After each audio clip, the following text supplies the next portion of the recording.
मैं हूं कौमी अखबार डिजिटल से आपकी होस्ट निमरा खान। हम इस वक्त मौजूद हैं association of builders and developers आबाद हाउस में। आज हम आपकी मुलाकात करवाने जा रहे हैं builders and developers Samsung group के चेयरमैन आसिफ समसम से, जो कि इस वक्त चेयरमैन आबाद भी हैं। तो आइए आपकी मुलाकात करवाते हैं, उनके बारे में, उनकी जर्नी के बारे में जानते हैं और उनसे कुछ सवालात करके हमारी और हमारी आवाम की नॉलेज में भी इजाफा करते हैं। आइए।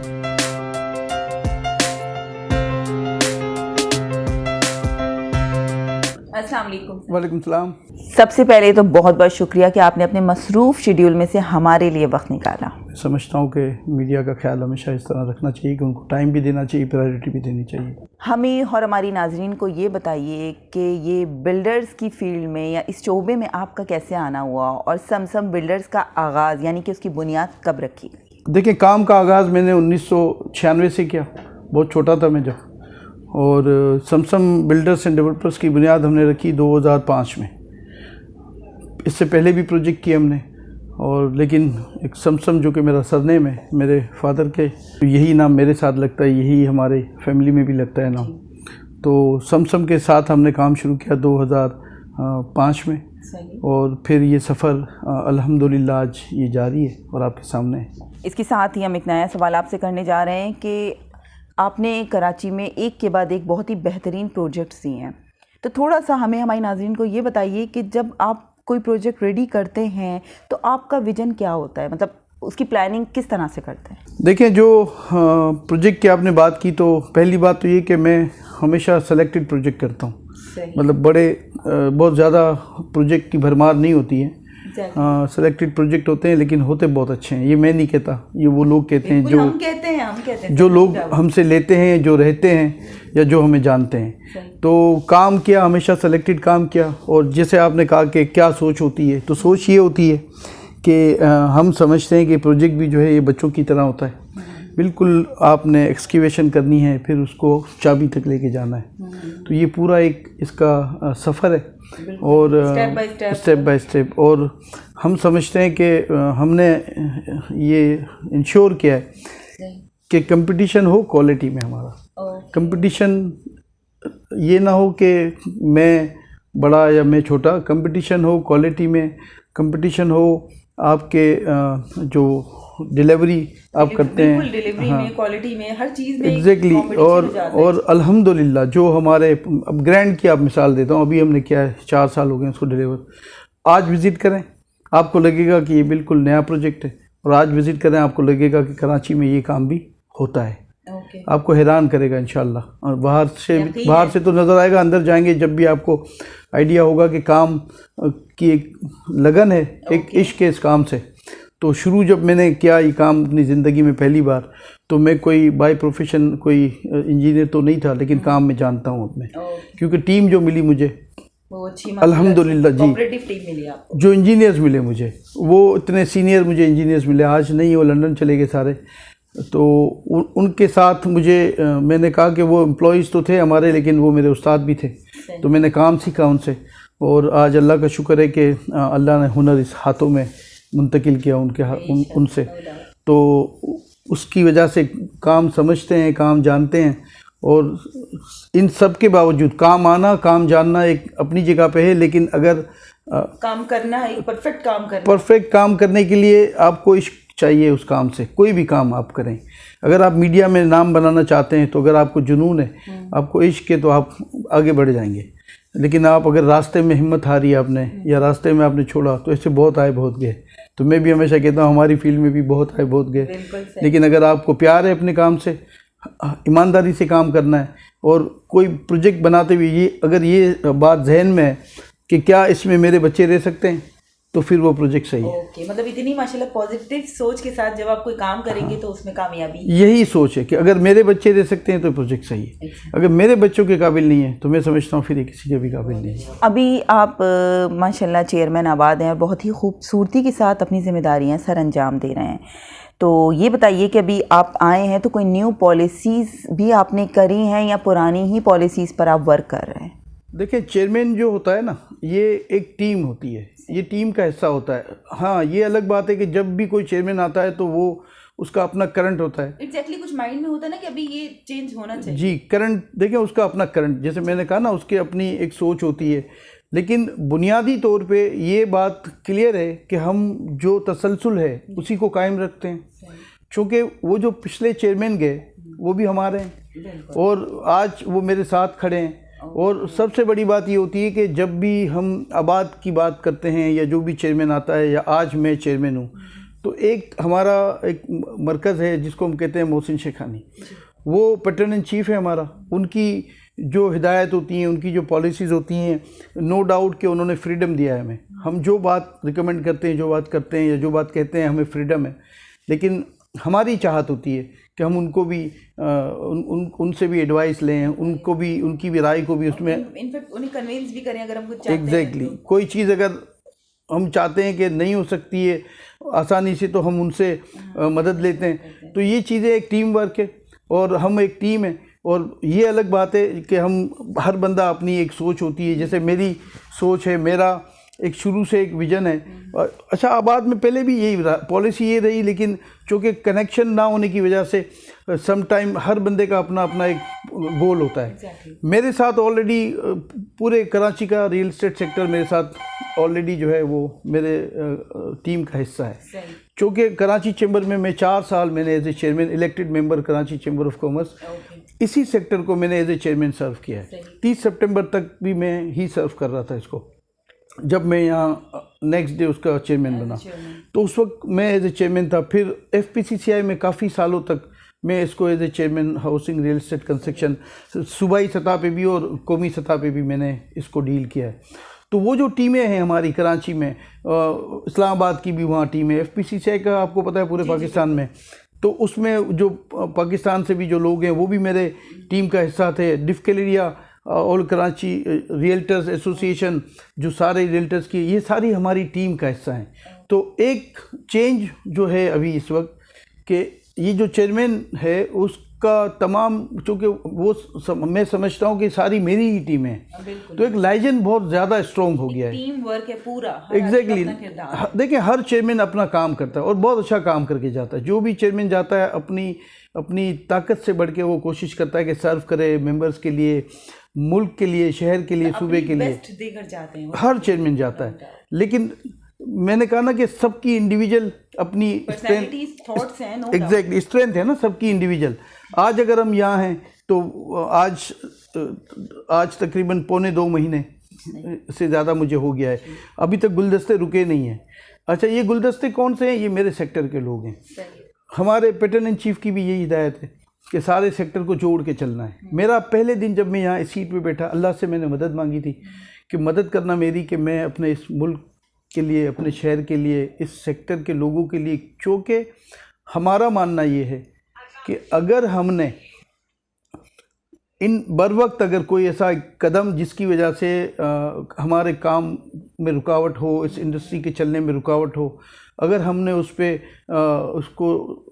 बात ना की या हमने उसको हाईलाइट नहीं किया, तो हमें ये खदशा नहीं होता, ये यकीनी ये होता है कि दूसरे दिन चौरंगियों पे मज़दूर जो है ना, उनकी तादाद बढ़ जाती है, क्योंकि ये वेरी नेक्स्ट डे बेरोज़गार हो जाते हैं। और पूछना आप मेरे साथ चल के कभी शाम को उनसे, जब मजदूरी उनको नहीं मिली और शाम को घर जाने का वक्त है, तो उनके चेहरे को आप पढ़ना उस वक्त, तो आपको अंदाज़ा हो जाएगा कि आप एज ए चेयरमैन आप पे क्या ज़िम्मेदारी है। और जब अल्लाह आपको पूछेगा कि तुम तो थे, तुम तो कर सकते थे, तो फिर उसका कौन जवाब देगा और किसके कंधे में इतना दम है? इस इंसान होने के नाते किस इंसान के कंधे में इतना दम है कि ये बोझ उठा सके? महंगाई की वजह से पाकिस्तान के तमाम तबकात बहुत ही परेशानी का शिकार हैं। महंगाई ने सबकी कमर तोड़ दी है। इन मौजूदा हालात में आपने क्या हिकमत अमली अपनाई है? मिडिल क्लास और लोअर मिडिल क्लास तबका आसानी से इस वक्त रियल इस्टेट में किस तरह से इन्वेस्ट करे? देखिए, ये जो आपने हालात की बात की, महंगाई की बात की, वैसे तो ये पूरी दुनिया में है, लेकिन हमारे यहाँ थोड़ी सी अनडिसिप्लिन होती है। अनडिसिप्लिन ये है कि एक मरतबा जब पेट्रोल महंगा हुआ तो प्राइस बढ़ी, लेकिन जब पेट्रोल सस्ता हुआ तो प्राइस कम नहीं। इसको कहते हैं मॉनिटर ना होना। तो हमारी थोड़ी तकलीफ़ ये है, ठीक है, कि ये ग्रिप कमज़ोर है कि जब बढ़ती है तो कोई रोकता नहीं है, और जब कम होती है तो भी वो जो बाकी प्राइस हैं ऊपर रहती हैं। तो हमारी आवाम को ये भी एक मुश्किल का सामना करना पड़ता है। दूसरी बात ये कि इसमें क्या शक है कि आपका बिजली का बिल इतना ज़्यादा हो गया है कि वो रोटी खा ले या बिजली का बिल दे दे, वो अपने बच्चों की फ़ीस दे या बिजली का बिल दे। देखें, 2-3 चीज़ें बड़ी अहम थी। मैं अपने ज़माने में मैं सरकारी स्कूल में पढ़ा, ठीक है, तो मुझे तो कोई फ़ीस नहीं देनी पड़ती थी। मैं बाय वॉक 2 किलोमीटर पैदल भी हम चले जाते थे स्कूल, और छुट्टी पे 2 किलोमीटर पैदल भी हम घर आ जाते थे। आज बच्चा मजबूर है कि वो 15-15, 20-20 हज़ार रुपये की फ़ीसें दे, फिर 10-15 हज़ार रुपये की वैन उसके पास होनी चाहिए, फिर इसके बाद 6 ट्यूशन लगने चाहिए। अब पहले ट्यूशन लगता था तो एक टीचर पूरा आपको जो है सारे सब्जेक्ट पढ़ा देते, पहली क्लास से लेके मैट्रिक तक को वो ट्रेन कर देता था। आज पूछा जाता है कि 9वीं क्लास कैम्ब्रिज का अलग टीचर, प्राइमरी अलग, मैथ्स का अलग, और इंग्लिश का अलग। तो देखें, मैं समझता हूँ कि अगर बुनियादी चीज़ें अगर ठीक करनी है ना, तो एक तो ये एजुकेशन पे हुकूमत को तवज्जो देनी चाहिए, बड़े स्कूल बनाने चाहिए। ये गलियों में, बंगलों में ये स्कूल मैंने तो नहीं समझता स्कूल हैं, बड़े स्कूल जो जैसे दुनिया में होते हैं, और एजुकेशन फ्री कर दें, चाहे इसके लिए कितनी भी फंडिंग करनी पड़े। क्योंकि कोई आपसे पैसे, तो कोई बच्चा आपसे पैसा तो नहीं मांग रहा, आपका पैसा मिसयूज़ हो जाएगा या कोई गलत ले जाएगा कब, जब आप उसको कैश दे रहे होंगे। लेकिन एक माँ अपने बच्चे को आपके स्कूल में भेज रही है, तो उससे वो क्या बेनिफिट ले लेगी अगर आप उसको, उसका बच्चा तालीम याफ्ता होगा। एग्जैक्टली देखिए, माशरा तालीम याफ्ता होगा, पूरा माशरा।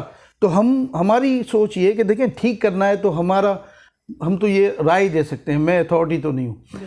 हमारा कहना है कि आप 2 चीज़ें फ्री कर दें इस मुल्क में, एक मेडिकल फ्री कर दें, एक एजुकेशन फ्री कर दें। ये 2 और फ्री हो जाएंगी ना, तो एजुकेशन का लेवल वो ले जाएं कि दुनिया का जो टॉप लेवल है, क्योंकि हमारे यहाँ यकीन करें ना टैलेंट की कमी है, ना अच्छे पढ़ाने वालों की कमी है। आपके सामने ये ना, ये जो बड़े इदारे नस्ट और नमल इतने आज इसी मुल्क में है ना, तो अगर ये 2 चीज़ें फ्री कर दें, एक्सेस दे दें हर उस बच्चे को जो स्कूल का बैग उठा सकता है। मैं इतनी गहरी बात कर रहा हूँ कि अगर वो उठा सकता है तो उसको ये एक्सेस हो कि वो स्कूल भी जा सकता है, पढ़ सकता है।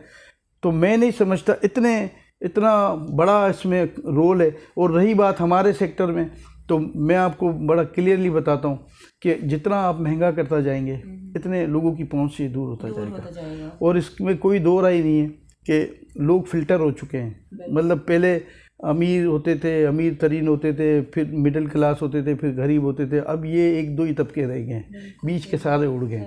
या तो वो नीचे की तरफ, एग्जैक्टली, और गरीब, हाँ, गरीब जिनको पहले हमारे दौर में कहा करते थे, वो तो बिल्कुल ही फारिग हो चुके हैं। तो मैं समझता हूँ कि हमको सबको अल्लाह को जवाब देना है। जो भी जिसको भी हुक्मरानी मिलती है, दरिया फ़रात पे उमर फ़ारूक रज़ी अल्लाह तआला अन्हु कहते थे, कुत्ता भी भूखा सोएगा तो उमर को जवाब देना पड़ेगा उसको। तो मैं समझता हूँ कि हमारे हुक्मरानों को अल्लाह इनकी मदद करे। हम साथ हैं, हम साथ देने के लिए इसलिए तैयार हैं कि अल्लाह ने कहा कि जो भी हुक्मरान हो उनकी आपको इज़्ज़त करनी है, उनका साथ देना है, उनकी अताअत भी करनी है। हम as a association, as a हम इंसान, एज ए पाकिस्तानी, हम साथ देने के लिए तैयार हैं कि चलें, हम कोई ऐसा बनाएं। मैं समझता हूँ फ़ंड पे भी बनाओगे तो दुनिया आपको इस बात पे फ़ंड देगी कि आप सरकारी स्कूलों में बच्चों को फ्री पढ़ाना चाहते हो, और हुकूमती सतह पे करो, और टॉप के दुनिया के जो है ना वो आप लेके आओ असातिज़ा, कि आप देखें। सिर्फ ये 10 साल आप करके देख लें, आपके मुल्क में जो जनरेशन होगी ना वो पूरी एग्जैक्टली चेंज हो जाएगी। तो इस पे कर लें, मेडिकल पे कर लें। बाकी रही मेरे शोबे की बात, मेरे सेक्टर की बात, तो मैंने आपसे कहा ना कि बहुत ज़्यादा मुश्किलात हैं, काम रुकता जा रहा है। 3 वजूहात हैं। एक तो इंटरेस्ट रेट इतना बढ़ गया है कि हमारे शोबे में एंड यूज़र के साथ साथ इन्वेस्टर भी आता है, तो उसने होल्ड किया हुआ है इंटरेस्ट रेट बैंक में ज़्यादा होने की वजह से। क्यों मेरी तरफ आएगा, उसको इस्लामिक फ़ंड में भी मिल जाते हैं पैसे। तो दूसरा, डॉलर की फ्लक्चुएशन इतनी ज़्यादा है।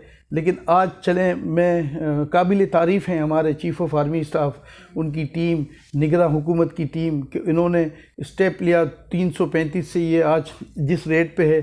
मगर मैं समझता हूँ कि तसलसल इसका टूटना नहीं चाहिए, क्योंकि हमारे यहाँ थोड़ा सा, हमने सारी ज़िंदगी, मैंने भी देखा, आपने भी देखा कि तसलसल जब टूट जाता है इसका तो फिर से वही जो है ना बेलगाम सारी चीज़ें हो जाती हैं। तो अगर वो इस पर फोकस रखें और इसका रेट जो है, इसका इंटरेस्ट रेट ये अगर कम हो जाएगा तो फिर वापस तमाम इंडस्ट्री की मैं बात कर रहा हूँ, तमाम इंडस्ट्रीज़ में वापस पैसा जाना शुरू हो जाएगा। डॉलर का फिर भी मैंने कहा कि एक तसल्ली है, कुछ के चलें होल्ड है, और बाकी जो मामलात हैं तो अगर इसी तरह फोकस रहा हमारी, मैंने जैसे जिक्र किया कि चीफ ऑफ आर्मी स्टाफ हैं, उनकी टीम है, निगरान हुकूमत है, इनकी टीम है, वो ये भी कर दें कि आगे जब इलेक्शन हो जाएं, क्योंकि ये भी एक बेयकीनी, तो इलेक्शन हो जाए तो इलेक्शन के बाद भी कोई ऐसा स्टेट गारंटी करें, ऐसा कानून बना दें कि ये पॉलिसीज़ जो है ना ये टूटेंगी नहीं, ये तसलसल टूटेगा नहीं। स्मगलिंग के हवाले से, डॉलर की स्मगलिंग के हवाले से तो मैं समझता हूँ साल 1.5 साल लगेगा, लेकिन बहुत बेहतर हो जाएगा पाकिस्तान। इसी वजह से जब डॉलर की स्टेबिलिटी हो जाएगी तो ओवरसीज़ पाकिस्तानी का जो इन्वेस्टमेंट हमारे शोबे में आता है, जो हम समझते हैं अभी होल्ड हो गया है, वो भी आना शुरू हो जाएगा। तो ये सारा चल पड़ेगा। और इस दौरान मैं ये ज़रूर कहूँगा उन तमाम इदारों से कि एक इंडस्ट्री मुश्किल में है, मुश्किल तरीन हालात में है, तो इसका साथ दें। क्योंकि इसका साथ इसलिए ना दें कि मुझे कोई फ़ायदा हो जाए या किसी को इंडिविजुअल को फ़ायदा हो जाए, इसका साथ इसलिए दें कि मुल्क में रोज़गार चलेगा तो हम संभल जाएंगे। टैक्स हमें आज कम भी मिलेगा, लेकिन रोज़गार चलेगा तो हम संभल जाएंगे। और ये पॉलिसी बना लें अपने मुल्क के अंदर कि हाउसिंग के शोबे में आपको रिलीफ देना ही पड़ेगा। इसके साथ ही एक थोड़ा सा नॉलेजेबल सवाल हमारी जनरेशन के लिए, अपकमिंग जनरेशन के लिए, कोई इस फील्ड में अगर आना चाहे अभी, तो इसका क्या क्राइटेरिया है? आई मीन कि उसको कोई ज़मीन अगर वो परचेज़ करता है तो उसको किस किस चीज़ की वेरिफिकेशन करनी होगी, या इसका क्या, उसे कैसे पता चलेगा कि ये ज़मीन अथेंटिक है, और आबाद इसमें अपना क्या किरदार अदा करता है? देखिए, आबाद का ये शोबा नहीं है कि किसी को ज़मीन ख़रीदने में उसकी मावनत करे। ये तो रियल इस्टेट का हमारा एक पूरा सेक्टर है, वो हमेशा से उसका पार्ट होता है। और रही बात ज़मीन की वेरिफिकेशन, मुझे नहीं पता वो किस इदारे से, किस सोसाइटी में, किस इलाके में, किस अथॉरिटी की ज़मीन को वो लेने जा रहा है। रेवेन्यू की ज़मीन है, वो रेवेन्यू से कराए। अगर सोसाइटी की ज़मीन है, वो सोसाइटी से कराए। अथॉरिटीज़ की ज़मीन है, KDA की, KMC की, LDA की, या किसी और CDA की ज़मीन है, वो वहाँ से वेरिफिकेशन कराए। तो वो तो मैं खुद कहता हूँ कि आपको शुरू करने से पहले वेरिफिकेशन पे थोड़ी मेहनत करनी चाहिए। मतलब पहले आप फोकस हाँ, वेरिफिकेशन पे ज़्यादा फोकस करना चाहिए कि जिस ज़मीन पे आप काम करने जा रहे हैं उसमें जो है ना कोई रुकावट ना हो, कोई इसमें ख़राबी ना हो। सर, अगर आबाद को पता चलता है कि उनका अपना ही कोई मेंबर इनलीगल कंस्ट्रक्शन कर रहा है, तो इस सूरत में आबाद का क्या रोल होगा? आई मीन वो जो है उनके ऊपर कोई फ़ाइन लगाएंगी, या उनके ख़िलाफ़ कोई कार्रवाई करेंगी, या उनकी मेंबरशिप कैंसिल कर देंगी? देखिए, बहुत सादा सी बात है ना। मैंने अभी पहले भी कहा था कि जब भी कोई हम अच्छी चीज़ें करने जाते हैं ना, तो वो कोई ना कोई एक बंदे का मिसाल लेके हमें खड़े करते हैं। अच्छे बुरे लोग तो पूरी दुनिया में हर जगह हैं। बिल्कुल। किसी का जो मुझसे मेंबरशिप लेने आता है या आबाद जिनको मेंबरशिप देती है, उसका तो काम है कि वो एक प्रोसीजर है कि कमर्शियल प्लॉट उसके पास होना चाहिए 400 गज का, और वो सारी चीज़ें अपनी इंटरव्यू करने के बाद क्लियर करता है। एग्जैक्टली। लेकिन उसके बाद अगर कोई अव्वल तो ऐसा हमारी प्रैक्टिस में नहीं होता, कोई करता है तो अथॉरिटी है ना, उनका काम है उसको रोके, उसको जो कानूनी कार्रवाई है उसके खिलाफ करें, हमें लिखें, वो हम एक्शन लेंगे, क्योंकि हम मॉनिटरिंग अथॉरिटी नहीं है। हम किसी को जाके ये नहीं पूछ सकते कि ये किसने बनाया, कैसे बनाया। हमारा इंस्पेक्टर या कोई सर्वे डिपार्टमेंट नहीं है हमारा। ये रेगुलेट करना चीज़ों को अथॉरिटीज़ का काम है। लेकिन अगर आपके लेवल पर बात पहुंचती है, हमारे लेवल पे पहुंचती है, बिल्कुल कार्रवाई होती है। इसमें कोई पूछने की बात ही नहीं है। अगर हमें सारी चीज़ें अगर हमारे सामने आती हैं, हम उसको शुकास भी करते हैं, उससे पूछते भी हैं। और मैं नहीं समझता कि वो कोई भी अगर ऐसा बंदा हो तो वो उसको जवाब देना मुश्किल है हमें। बिल्कुल, नो डाउट। ये बताइए कि जो भी अथेंटिक और लीगल बिल्डर्स हैं, इनको किस तरह से डिफ्रेंशिएट किया जाए? मतलब अगर कोई इंटरनेशनल बायर हो या यहाँ पर भी, तो वो ये डिफरेंस कैसे समझ सकता है कि ये अथेंटिक बिल्डर है और ये जो है नहीं है? देखिए, ये आज मार्केटिंग का दौर है, ये आज गूगल का दौर है। अब जैसे कोई बायर है, अगर कोई इंटरनेशनल बायर है या यहीं का है, तो वो कैसे फ़र्क महसूस करेगा? वो तो ले लेगा, फंस जाएगा बंदा। देखिए, ये शुरू बहुत सालों से, टाइम से ये चीज़ें चलती हैं, ठीक है। लेने वाले की जिम्मेदारी है, मैं समझता हूँ। जो कोई गलत बंदा बेच रहा है उसकी जिम्मेदारी कम इसलिए कि वो तो चाहता है कोई बंदा फंस जाए। लेकिन उसको ये पता कैसे चलेगा कि ये आबाद, अगर वो आबाद में लिखे हम उसको बताएंगे। अगर वो आबाद में नहीं भी लिखता तो गूगल है, सारी दुनिया अभी उस पर आ गई, गूगल पे सर्चिंग पे, आप उसको थोड़ा उसकी इन्वेस्टिगेशन कर लें। ये मार्केटिंग का दौर है, सबको सबका पता है। हाँ, ये अलग बात है कि मैं आंख बंद करके किसी को भी पैसे दे दूं, तो मैं तमाम उन लोगों से कहता हूं, ख़ासकर ओवरसीज़ पाकिस्तानियों से कहता हूं कि ऐसा नहीं करना चाहिए, क्योंकि आपके खून पसीने की कमाई है और आप एक ख्वाब ख़रीदने जा रहे हैं, तो आपके ख्वाब को टूटना नहीं चाहिए। मैं समझता हूँ उसकी ताबीर होनी चाहिए। और हम हमेशा कहते हैं कि हम ख्वाब दिखाते नहीं हैं, हम ख्वाब बनाते हैं। तो आप, हम ये इदारा है, आपको इंशाल्लाह आपको बताएगा भी, एनी टाइम आपकी हेल्प करने के लिए आबाद हाउस मौजूद है इंशाल्लाह। अभी हालिया दिनों में कराची के मेन शाहरा पर नस्ला टावर जैसा बड़ा प्रोजेक्ट गिरा दिया गया था, तो ये बताइए कि जो वहाँ की रिहायशी थे, क्या उनको उनका अमाउंट मिल गया? देखें, नस्ला टावर के हवाले से हमने तो बड़ी कोशिश की, आबाद के प्लेटफॉर्म से। हमारे जो साबिका जो चेयरमैन भी थे और हमारी एक टीम है, और आज भी हमारी एक सोच है कि हम समझते हैं कि ऐसा नहीं होना चाहिए था, लेकिन चूँकि मोअज़्ज़िज़ अदालत का फ़ैसला था और वो अमल करना अथॉरिटीज़ का काम होता है, मगर हम ये समझते थे कि इसमें अभी कुछ काम या समझना या देखना या सारी चीज़ें, इसको हम समझते हैं कि जो सोसाइटी के हवाले से और जो मामला थे उसमें इतनी चीज़ें थी कि अगर हम समझते थे कि ऐसा नहीं होना चाहिए था। और जहाँ तक अलॉटीज़ की बात है, तो ये सारा कोर्ट के एंड पे कि कोर्ट ने उसको जो है वो टेकअप किया हुआ है सारे मैटर को, उसके बाद कि वो उसको ऑक्शन करें उस प्लॉट को जो तो खाली। उसका कुछ मतलब हुआ नहीं, उनको कुछ रकम या कुछ दी नहीं गई कि उनको थोड़ी सहूलत हो जाए? अभी ये सच तो अभी तक ऐसा कुछ नहीं हुआ है जी, लेकिन ये चलता रहता है। आबाद अब भी कोशिश कर रही है, अब भी मुख्तलिफ प्लेटफॉर्म पे जाके वो कोशिश है कि ये चीज़ें हो जाएं और लोगों को डिस्ट्रीब्यूट हो जाए इनके अमाउंट। कौमी अखबार ग्रुप और कौमी डिजिटल का जो तबका है वो बिल्डर्स के लिए और टोटल बिजनेस कम्युनिटी के लिए प्रॉपर वर्किंग कर रहा है, तो कुछ उसके लिए कमेंट करते हैं। मैं कौमी अखबार के हवाले से आपने राय मांग ली, उससे जो जब छोटा था जब से कौमी अखबार पढ़ता था, ठीक है, और मैं समझता हूँ कि उस ज़माने का व्हाट्सएप भी वही था, उस ज़माने का फेसबुक भी वही था, और उस ज़माने का मोबाइल फ़ोन भी वही था, क्योंकि ये आता था शाम में। अच्छा। यानी जो खबर नेक्स्ट डे बड़े अखबार ने लगानी है, उसमें से वो आधी खबर ब्रेक कर देता था शाम को।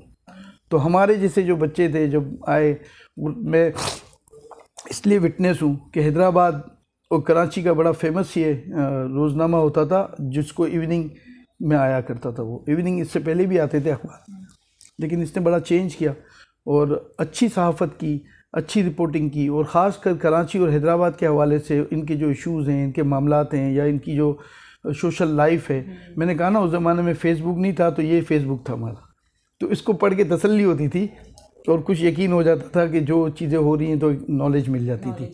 तो व्हाट्सएप से पहले अगर किसी ने इस शहर में सोशल एक्टिविटी या सोशल नेटवर्किंग का काम किया तो वो था कौमी अखबार।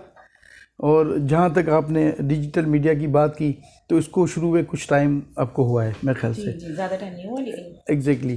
तो जिस तरह आप हमें कहती हैं कि टाइम भी दें, हमारे सवालों के जवाब भी दें, तो इससे नज़र आता है कि ये किस लेवल पे जा रहा है। अल्हम्दुलिल्लाह। So much sir. हमने आपकी मुलाकात करवाई समसम बिल्डर्स एंड डेवलपर्स के CEO और आबाद के चेयरमैन जनाब आसिफ समसम से। उन्होंने हमें बताया कि किस तरह से वो अपने प्रोजेक्ट के हवाले से सोचते हैं और उस पर वर्किंग करते हैं, तभी माशाल्लाह से इतना कामयाब प्रोजेक्ट्स हैं उनके। और प्लस उन्होंने हमें ये बताया है कि आबाद की टीम, आबाद के तमाम वर्कर्स हम लोग के लिए, हमारी आवाम के लिए कितनी मेहनत से और कितना रिलायबल वर्क कर रहे हैं। इसके साथ ही आज के इस प्रोग्राम में हमें इजाज़त दीजिए। हम आपसे मिलते हैं अपने नेक्स्ट प्रोग्राम में। अल्लाह हाफ़िज़।